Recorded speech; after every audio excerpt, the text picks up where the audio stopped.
بسم اللہ الرحمن الرحیم۔ معزز صارفین، السلام علیکم ورحمۃ اللہ وبرکاتہ۔ امید کرتا ہوں سب دوست خیر و عافیت سے ہوں گے۔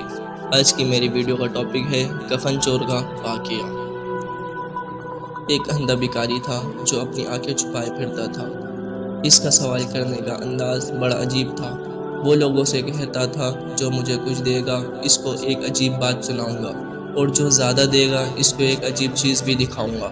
ابو اسحاق ابراہیم رحمۃ اللہ علیہ فرماتے ہیں، کسی نے اس کو کچھ دیا تو میں اس کے پاس کھڑا ہوا تھا۔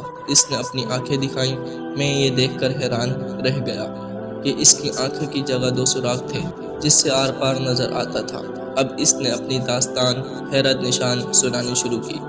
میں اپنے شہر کا نامی گرانی کفن چور تھا اور لوگ مجھ سے بے حد خوف زدہ رہتے تھے۔ اتفاق سے شہر کا قاضی یعنی جج بیمار پڑ گیا۔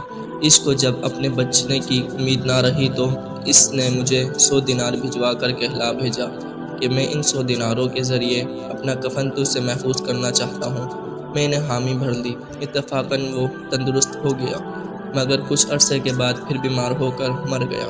میں نے سوچا کہ وہ عطیہ تو پہلے مرض کا تھا، لہٰذا میں نے اس کی قبر کھود ڈالی۔ قبر میں عذاب کے آثار تھے اور قاضی جج قبر میں بیٹھا ہوا تھا اور اس کے بال بکھرے ہوئے تھے اور آنکھیں سرخ ہو رہی تھیں۔ اچانک میں نے اپنے گھٹنوں میں درد سا محسوس کیا اور اچانک کسی نے میری آنکھوں میں انگلیاں گھونپ کر مجھے اندھا کر دیا اور کہا، اے دشمن خدا، اللہ تعالیٰ کے بھیروں پر کیوں مطلع ہوتا ہے؟ امید کرتا ہوں آپ سب دوستوں کو میری ویڈیو اچھی لگی ہوگی۔ ویڈیو اچھی لگی ہے تو ویڈیو کو لائک کر دیجیے۔ مزید ایسی ویڈیو دیکھنے کے لیے چینل کو سبسکرائب کر دیجیے۔ ملتے ہیں نیکسٹ ویڈیو میں، اجازت دیجیے، اللہ حافظ۔